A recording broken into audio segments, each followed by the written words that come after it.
Speaking of contracts, we still don't have universal definition either.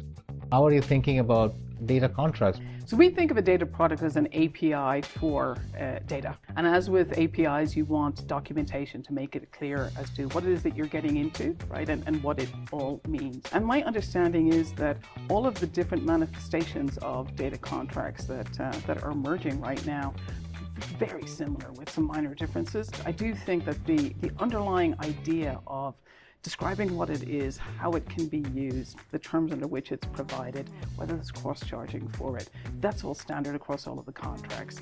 The SQL script that may be behind a join or a data set will be provided, and data contracts will have a life cycle, right? As with data products, there's going to be the ability to manage a data product through its inception through to when it gets deleted at the end of its useful life.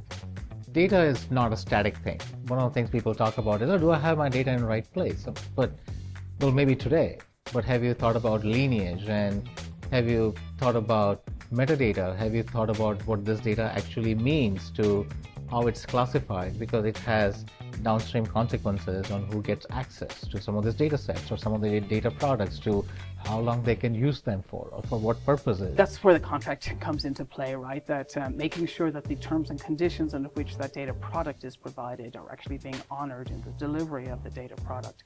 But where data lives and how it's governed, right, is complex. Where data is complex and it's messy, and we're trying to simplify all of that.